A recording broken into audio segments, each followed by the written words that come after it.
उन्हाळ्यामध्ये खास करून तरकारी पिकामध्ये जी आपल्याला मिरची लागत असते तिची लागवड आपल्याला हिवाळ्याच्या शेवटच्या 2 महिन्यामध्ये करावी लागते. म्हणजे कसं तर जानेवारी आणि डिसेंबर या 2 महिन्यामध्ये कसं आहे थोडासा गारवा असतो. म्हणजे शेवटचे 2 महिने असतात हिवाळ्याचे आणि या 2 महिन्यामध्ये मिरचीची लागवड करून आपल्याला काय करावं लागत असतं, ती मिरची चांगली डेव्हलप करून उन्हाळ्यामध्ये तिचं उत्पन्न येतंय. म्हणजे कसं तर हिवाळ्याचे 2 महिने असतात. त्या हिवाळ्याच्या 2 महिन्यामध्ये तिची चांगली म्हणजे ग्रोथ होती आणि त्याच्यानंतर तीच मिरची आपल्याला उन्हाळ्यामध्ये उत्पन्न देत असते. आणि त्याच विषयी आजचा व्हिडिओ आहे.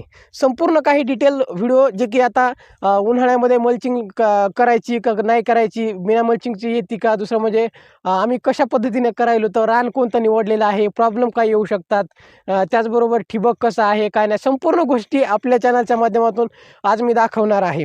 त्याआधी माझी ओळख, मी रंगनाथ रणेर, आपलं कट्टर शेतकरी या यूट्यूब चॅनलवरती मनपूर्वक स्वागत करतो.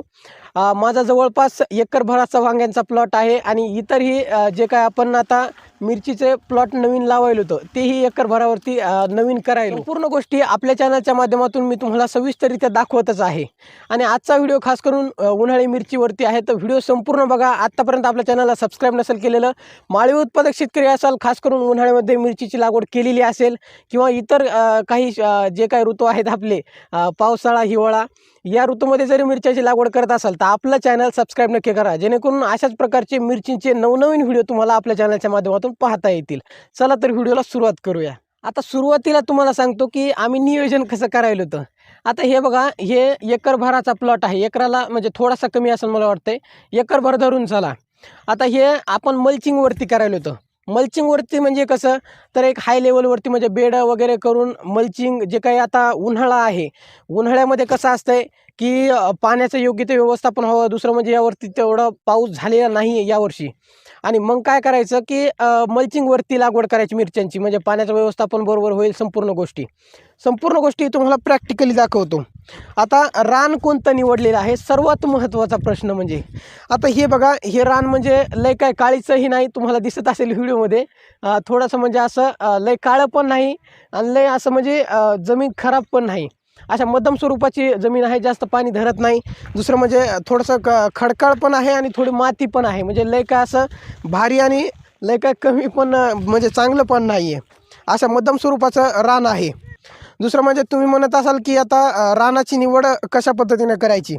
आता हे बघा, जास्त आता तुमच्या क्षेत्रामध्ये समजा जर का पाणी साचत असेल, आता काही रानं असतात ना की त्या रानाला पाणी साचत असतंय. दुसरं म्हणजे काही शेतकरी म्हणतील की आमचं काळं रानच आहे, तर काळ्या रानावरती बेड उंचवा जास्त करून, खास करून. दुसरं म्हणजे मल्चिंगवरतीच लागवड करा, खास करून मिरच्याची. आता यावर्षी तेवढा काय पाऊस झालेला नाही आहे आणि पाण्याचे प्रॉब्लेम आपल्याला येऊ शकतात. आणि येणाऱ्या काळामध्ये जर का आपल्या मिरचीला पाणी जर कमी पडलं तर व्हायरस वगैरे वेगवेगळे डिसीज येतात आणि मग प्रॉब्लेम येतील. त्याच्यामुळं मल्चिंगवरती लागवड करा, जे की आता आम्ही करायला होतं.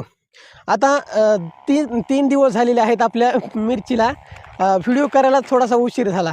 संपूर्ण जे काय म्हणजे ठिबक झालेलं आहे. दुसरं म्हणजे इथं पण ठिबक आथरून घेतलेलं आहे.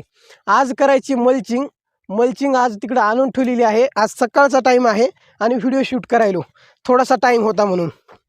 आता जे काही तिकडं खुट्ट्या हे ठोकायच्या राहिल्या ठिबकच्या, संपूर्ण गोष्टी तुम्हाला दाखवतो.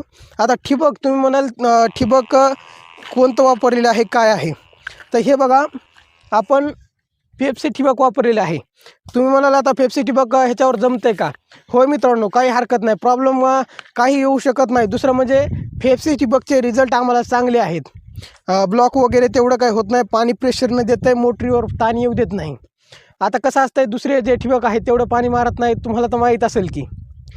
पेप्सी ठिबकचे रिझल्ट आम्हाला चांगले आहेत. आणि आत्तापर्यंत जे ठिबक आम्ही वापरायलो होतं गेले 4 वर्ष झालं, ते फक्त पेप्सी ठिबक आहे. कारण 2 वर्ष चाललेत आणि इतरही जे ठिबक आहे ते 2च वर्ष चालले. आता तुम्ही जैनचं वापरत असाल ब्रँड कंपनीचं, तर त्याचं कसं आहे, खर्च पण तसाच हाय लेवलवरती आहे आणि ब्लॉक झाल्याच्यानंतर त्याला पण म्हणजे लिक्विड वगैरे वापरून ॲसिड त्याला तशा पद्धतीने मॅनेजमेंट करावं लागत असते. परंतु जे काय आपलं ठिबक आहे कमी खर्चामध्ये, आणि दुसरं म्हणजे एक चांगलं पाणी देत असेल आणि कमी खर्चात जर होत असेल तर करायला काय हरकत आहे, ठीक आहे का. म्हणजे अशा पद्धतीने आपण ठिबक करायला होतं बेडवरती, जे काय आपलं पेप्सी ठिबक आहे ते. आता एकरभरावरती ठिबकला खर्च जवळपास तुम्हाला जे काही ठिबक आहे त्याला जवळपास 5-6 हजार रुपये खर्च लागते. इकडं म्हणजे छड्या वगैरे, आता तुमचं रान जर लांबीला जर कमी जास्त असेल, कोणाचं चौरस टाईपमध्ये रान असते, दुसरं म्हणजे कोणाचं आयत आकारमध्ये असते, त्याच्यानुसार तुम्हाला छड्या लागतात. छड्याला जास्त खर्च लागत असते. जेणेकरून कसं आहे, 450ला एक छडी असते, 2ची छडी वापरतो आपण. याच्यामध्ये जी गाडाची छडी असते ती जी छडी आहे ती 2ची वापरतो खास करून. आणि तिकडून या विहिरीवरती आपण मॅनेजमेंट करायला होतं यावर्षी खास करून. आता अर्ध्यातून पाईपलाईन टाकलेली आहे. हे रान आहे संपूर्ण 300 फुटाचं. 300 फुटामध्ये इकडं 100 फूट सोडलेलं आहे आणि इकडं 200 फूट. आता ते मॅनेजमेंट येणाऱ्या व्हिडिओमध्ये तुम्हाला संपूर्ण काही दिसणारच आहे की. आता तुम्हाला सर्वात महत्त्वाचा प्रश्न म्हणजे की मातीचं मॅनेजमेंट आणि संपूर्ण जे काही बेडचं मॅनेजमेंट आहे ते कशा पद्धतीने केलेलं आहे.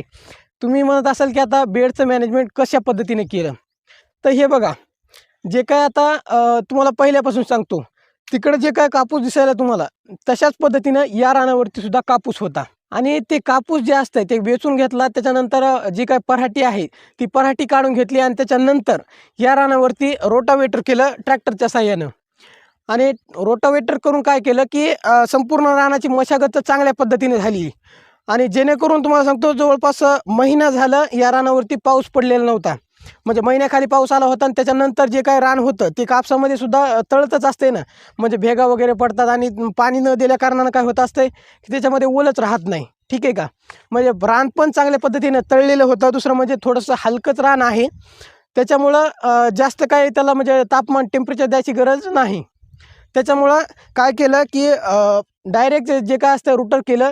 रोटावेटरवरती डायरेक्ट त्याच्यावरती शेणखत, जे काय आपलं गांडूळ खत भेटतो आपल्या इथे, ते गांडूळ खत जवळपास 6 बॅगी टाकल्यात. आणि 6 बॅगी म्हणजे 3 क्विंटल या एकरभरावरती गांडूळ खत टाकलेलं आहे. आणि तिथून पुढे म्हणजे ह्या बेडवरती जे काय बेड ओढले आणि बेड ओढून काय केलं की बेडवरती दादांनी कालच काय केलं आहे की ह्याच्यावरती खत टाकलेलं आहे. जे काय आपली प्लॅन्टोची एक बॅग टाकलेली आहे, युरिया आणि DAP, ही 3 खतं टाकलेली आहेत. आज मल्चिंग करायची. संपूर्ण मॅनेजमेंट हे झालेलं आहे. खास करून ठिबकचं आज तिकडे मल्चिंग आलेली आहे. मल्चिंग आथरून घेणार आहे. मल्चिंगचा सुद्धा व्हिडिओ येणार आहे. संपूर्ण गोष्टी आपल्या चॅनलच्या माध्यमातून. आणि दुसरं म्हणजे लागवडीसाठी रोपं कोणते लावायले उन्हाळ्यामध्ये, खास करून तुमचा प्रश्न. होय मित्रांनो, सेमिनीस 786 जे काय आपली फेमस जात आहे. आणि दुसरं म्हणजे आवडलेली आहे, आपलं जे काही परभणी मार्केटला चालते तीच आपली सेमिनीस 786. दुसरं म्हणजे 2121, या 2पैकी एक जात आपण इथं लावायला होतं. आपल्या चॅनलच्या माध्यमातून येणाऱ्या व्हिडिओमध्ये तुम्हाला दिसणारच आहेत. म्हणजे जात कोणती घ्यायला, किती अंतर घ्यायला, संपूर्ण काही. जे काही 1.25 फुटाचं अंतर आहे लांबणीचं तुम्हाला कळालेलं आहे. जे काही हे बेड आहेत, बेडचं अंतर आहे 4 फुटाचं. येणाऱ्या काळामध्ये संपूर्ण व्हिडिओ आपल्या चॅनलवरती देणारच आहे. आजचा जर व्हिडिओ तुम्हाला आवडला असेल तर व्हिडिओला लाईक करा. पाहण्याच्या नादामध्ये काय करायला की आपले बरेच व्ह्यूअर्स काय करायत, लाईक करायला विसरून चालले, तर लाईक करून ठेवा. आजच्या व्हिडिओमध्ये एवढंच. मल्चिंगचा सुद्धा व्हिडिओ तुम्हाला लवकरच येणार आहे. आजचा व्हिडिओ करण्याचं तात्पर्य काय की हे जे आपण नवीन मिरच्याची लागवड करायला होतो या बेडवरती, खास करून म्हणजे हाय लेवलवरती, म्हणजे बेड वगैरे संपूर्ण काही, जे काय आपले मागालचे प्लॉट होते ते विदाऊट मल्चिंगचे होते. आणि एक आता मल्चिंग वगैरे करायला होतं, कारण आपल्याला उन्हाळ्यासाठी मॅनेजमेंट ते करावंच लागते. हे प्लॉट दाखवायचा होता, या कारणानं व्हिडिओ शूट केला. व्हिडिओ कसा वाटला कमेंटद्वारे नक्की कळवा. तुमच्या मनातल्या काही प्रश्न असतील ते कमेंटद्वारे नक्की टाका. आत्तापर्यंत एवढा व्हिडिओ पाहिल्याच्यानंतर व्हिडिओ तुम्हाला आवडला असेल, जाता जाता व्हिडिओला लाईक नक्की करायचं. तोपर्यंत पुढच्या व्हिडिओमध्ये भेटूया. तोपर्यंत जय हिंद, जय महाराष्ट्र.